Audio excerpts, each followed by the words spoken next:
तलाक की वजह क्या बनी, ये वैसे आप कहाँ रहती है?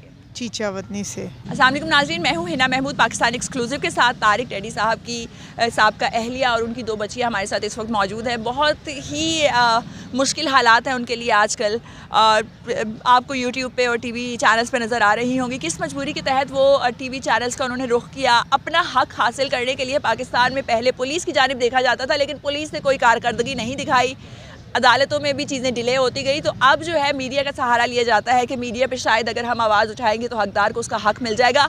क्या मीडिया जो है और स्टेज बरादरी जो है हकदारों को हक अदा करेगी या नहीं, आज हम ये देखेंगे। अस्सलाम वालेकुम जी। बहुत अफसोस हुआ, तारिक साहब जो है उनका नेमुल बदल तो नहीं है औलाद के लिए, उनके वालिद थे। मुझे सबसे पहले ये बताती चलें कि सबसे ऑब्वियसली एक तो दुख और इतने मुश्किल हालात, मसला असल में बना क्यों यूट्यूब पे और सोशल मीडिया पे, तारिक साहब के भाई और सब क्यों आए पहले? अस्सलाम वालेकुम। तारिक टैडी साहब को कफन भी नहीं मैला हुआ, ये मीडिया पे हमारे ऊपर कीचड़ उछालना शुरू कर दिया, मेरी बेटियों पे कीचड़ उछालना शुरू कर दिया। क्या वो बच्चियाँ लगती हैं तारिक टैडी साहब को गालियाँ निकालने वाली? वो बच्चियाँ वही हैं जो सफ़ा मरवा रोडों पे मिलती थी, फ़ोनों पे बात होती थी, कभी उनको क्या गिफ्ट देती थी, पापा से मिलती थी। आज हम पे कीचड़ उछालना, अभी तो उसका कफन भी नहीं मैला हुआ तारिक टैडी साहब का, तो ये बंदा मीडिया में 2 घंटे बाद मीडिया पे खड़ा होकर हम पे कीचड़ उछालना शुरू कर दिया। भला वो मेरी वजह से मरे हैं? अल्लाह उनको जन्नत फरदौस में आला मकाम दे, मेरी वजह से नहीं मरे। वो ज़िंदगी मौत अल्लाह ताला देने वाला है। अल्लाह ताला की ज़ात ज़िंदगी और मौत जो है वो देने वाली है। पहले वो मीडिया पर आए, जवाबन इनको आना पड़ा अपने हक़ के लिए। माँ है अपनी 2 बच्चियों के साथ खुले आसमान के नीचे बैठ के ये इंटरव्यू दे रही हैं। किसी रिश्तेदार की फैमिली के साथ यहाँ पर मौजूद है, लेकिन ऑब्वियसली मीडिया के सामने नहीं आती फैमिलीज़। तो आप देख सकते हैं कितने मुश्किल हालात हैं जिनका ये सामना कर रही हैं। तो यहाँ पर किसके पास रुकी? अपनी आंटी के घर रुके हुए हैं। और वैसे आप कहाँ रहती है? चीचावतनी से। चीचावतनी से हैं। मुझे ये बताएं कि कितना अरसा हो गया आपकी तलाक को? तकरीबन 8 साल हो गए हैं मेरी तलाक को। तलाक दिलवाने वाला भी शख्स शहबाज ही है मुझे। तलाक दिलवाने वाला शहबाज है और 8 साल तलाक को हो गए। नॉर्मली होता यह है कि बच्चियां छोटी हों तो अक्सर वालिद के हवाले कर दी जाती है, या घर वाले प्रेशराइज़ करते हैं कि अभी तो तुम जवान हो, शादी कर लो। फैमिली की तरफ से ऐसे नहीं कहा गया? नहीं, मैंने शादी की ही नहीं है। 10 साल से अपनी बेटियों को साथ लगा के बैठी हुई हूँ और मेरे पास ही ये बच्चियाँ पली हैं। कभी ताए चाचों ने कभी प्यार नहीं दिया, कभी मिलने भी नहीं आए, यहाँ तक सोनू भी नहीं मिलने आया। बस पापा इसके ज़रूर मिलते थे, पापा इनके मिलते थे। और आप देख सकते हैं कि माँ की मोहब्बत का और वफ़ादारी का जो है ये सबूत है कि 8 साल गुजर गए, लेकिन उन्होंने दूसरी शादी का नहीं सोचा, बल्कि अपने बच्चों की अच्छी जो है वो नशोनुमा करना चाहती है, उनको अच्छी तरबियत देना चाहती है। मुझे ये भी कहिएगा कि आप कोई जॉब करती है या हाउस वाइफ है?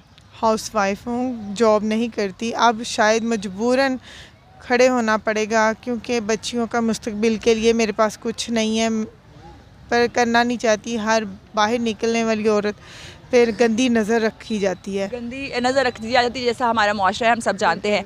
तो मुझे ये बताएं कि पहले जो है यूट्यूब पे, क्योंकि ख़बरें जो है आधी झूठी होती है आधी सच्ची होती है, तो मैंने सोचा आपसे ही कंफर्म कर लेते हैं, क्या 31,500 रुपया जो है माहाना ख़र्च दिया करते थे तारिक साहब?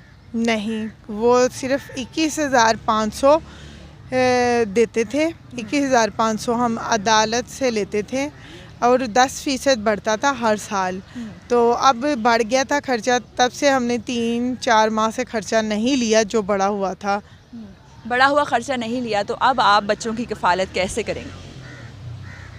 ये बहुत मुश्किल सफ़र है। वो जो हम 21,500 लेते थे उसमें गुजारा सिर्फ स्कूल की फ़ीसों का होता था, कुछ मेरे वालिदैन करते थे। अब ज़्यादा मुश्किल ये है कि कैसे पूरा करेंगे। अब कोई मदद करने वाला या बच्चियों की आवाज़ उठाने वाला है कोई?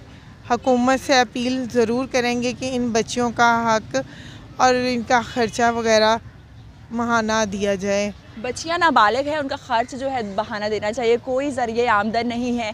मुझे ये कहिएगा, परवेज़ इलाही साहब ने 50 लाख रुपए का इनाम किया, क्या बच्चियों का हक़ उनको मिला? क्योंकि शरई हक़ जो है आधा, क्योंकि 2 बच्चियाँ आधा इनको मिलेगा 25 लाख, और 25 लाख जो है उनके बेटे को मिलेगा। उसमें से कुछ रकम आपको दी गई? बिल्कुल भी नहीं दी गई और हमारे तक पहुंची भी नहीं और ना ही हमें पता चला। हमें तो मीडिया से ही पता चला कि 50 लाख उसको मिल गया है, उसको नौकरी भी मिल गई है। हमारे लिए और मेरी बच्चियों के लिए क्या किया है, क्योंकि मैं इनकी बीवी नहीं थी, साबका बीवी हूँ और मैं अपनी बच्चियों के साथ रहती हूँ। 10 साल से मैं संभाल रही हूँ। तो प्लीज़ इनकी आवाज़ के लिए आज मैं इधर मीडिया में आई हूँ, वो भी उसके भाई की वजह से मीडिया में आना पड़ा, शहबाज की वजह से, वरना मैं बिल्कुल नहीं आना चाहती थी। कि जब इंसान किसी को माफ़ कर देता है ना, तो फिर उसके लिए बोलना ही नहीं चाहिए। अल्लाह उनको जन्नत फरदौस में आला मकाम दे। आज इनकी बच्चियों के हक़ के लिए मैं इधर बैठी हूँ और इंशाल्लाह पूरा हक़ दिलवाऊंगी। ऐसे पता चला कि जो 50 लाख रुपए है इनाम का ऐलान किया गया है, क्या उस जो है स्टेज बरादरी गई परवेज़ इलाही साहब के पास, उसके बाद ऐलान किया गया? देखें, मुझे मीडिया में ही पता चला। अगर सारी स्टेज फैमिली उधर गई है सोनू को लेके, क्या सफ़ा मरवा का हक़ नहीं बनता था उनको लेके जाने का? वो भी तारक टैडी साहब की ही बेटियाँ थी।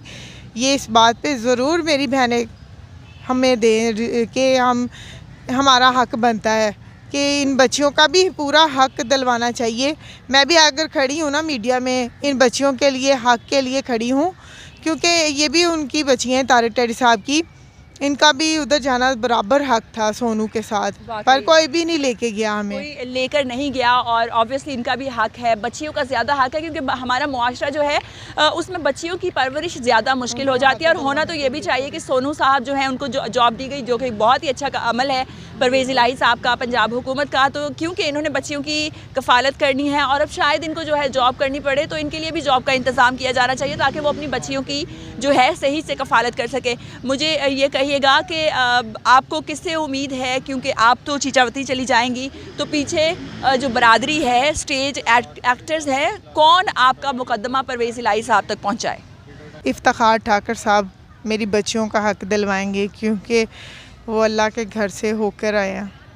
उनसे आपको उम्मीद है कि अल्लाह ताला उनके हाथों ये अच्छा काम करवाएंगे? बिल्कुल, तारक टैडी साहब की बच्चियों पर पूरा हाथ रखेंगे इस बात पे। ठाकुर साहब एक बहुत बड़ा नाम है और तारिक टैडी साहब के बहुत अच्छे दोस्त भी रहे, आप दीदा भी बहुत हुए जब कब्रिस्तान गए, बहुत दुखी थे।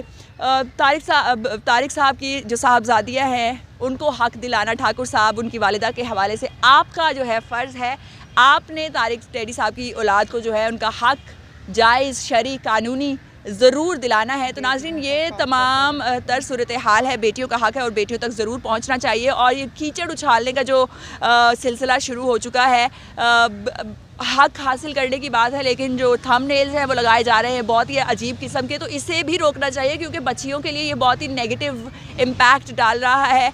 आगे जब उनके रिश्ते किए जाएंगे तब भी ये कीचड़ जो है रास्ते में हाइल होगा, तो इस चीज़ से हमें थोड़ा सा गुरेज करना चाहिए। तलाक क्यों हुई, तलाक की वजह क्या बनी, ये एक उनका पर्सनल मामला है और ये पास्ट का मामला है, इसको बिल्कुल डिस्कस ना करें, बल्कि जो हक़ है हक़दार को मिलना चाहिए, इस चीज़ की आवाज़ ज़रूर उठाएं।